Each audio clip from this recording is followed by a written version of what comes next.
जाननं भूतगणाधिसेवितं कपित्थजम्बूफलचारभक्षणम् उमासुतं शोकविनाशकारकं नमामि विघ्नेश्वरपादपङ्कजं। गुरुर्ब्रह्मा गुरुर्विष्णु गुरुदेव महेश्वर गुरु साक्षात् परब्रह्म तस्मै श्री गुरुवे नमः। तस्मै श्री गुरुवे नमः।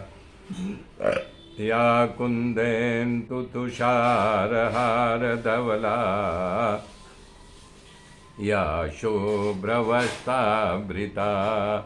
या वीणावरदण्डमण्डितकरा या श्वेतपद्मासना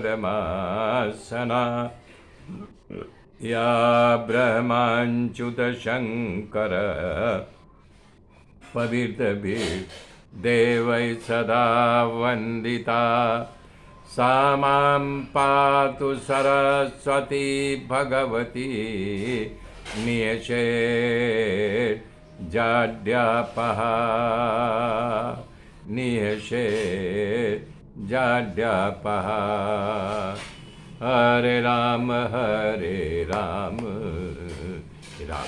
राम हरे हरे हरे कृष्ण कृष्ण कृष्ण हरे हरे हरे राम राम राम हरे हरे हरे कृष्ण कृष्ण कृष्ण हरे हरे। ओम नमो भगवते वासुदेवाय नमः। ओम परमात्मने नमः।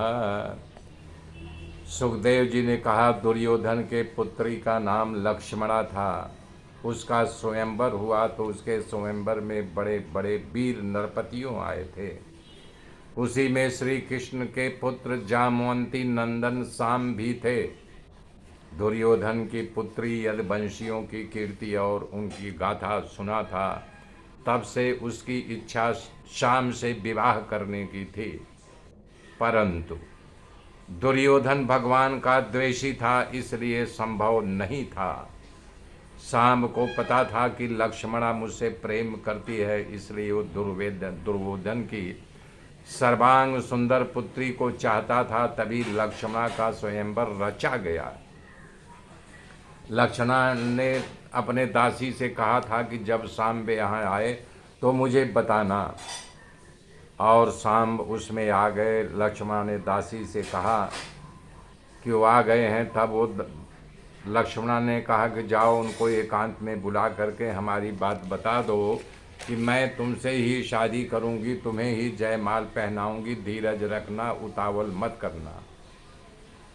लक्ष्मणा को पता था कि सांब अति पराक्रमी है, इसलिए वे दासी सांब के पास आकर कहा, आप उतावल मत करना, मेरी राजकुमारी तुमको ही जयमाल पहनाएगी।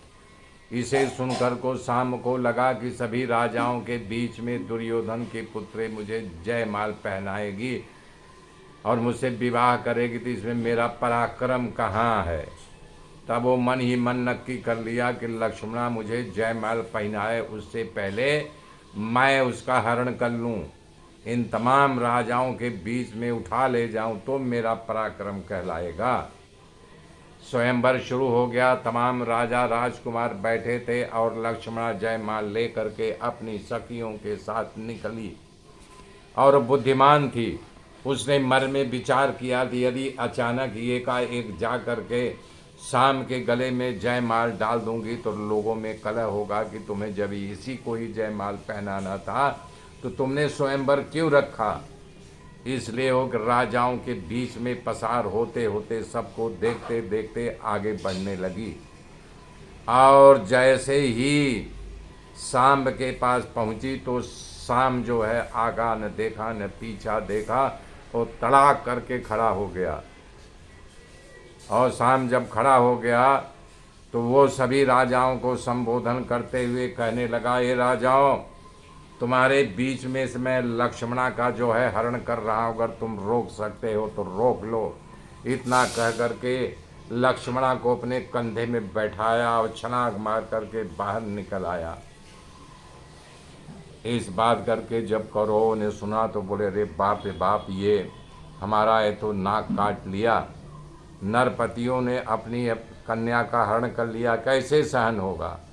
अभी दुर्योधन बोला, ये शाम समाचार सुनते ही यदुवंशी सेना आपस में युद्ध करने आए तो चिंता की कोई बात नहीं, हम हाथ में चूड़ियां नहीं पहन रखा, इस तरह से उग्र बोलने लगे। और इधर यदुवंशियों के सभा में नारद जी ने आकर के समाचार दिया, आपके पुत्र को कौरवों ने कैद कर लिया है। तब सभा उग्र बन गई। उस सभा में मारने कटने की बात होने लगी। बलराम जी सबको शांत किया और कहा, यदुवंश और पुरवंश में झगड़ा ठीक नहीं कहलाएगा, तुम लोग चिंता मत करो, मैं स्वयं जा कर के शाम को छुड़ा करके लाता हूँ।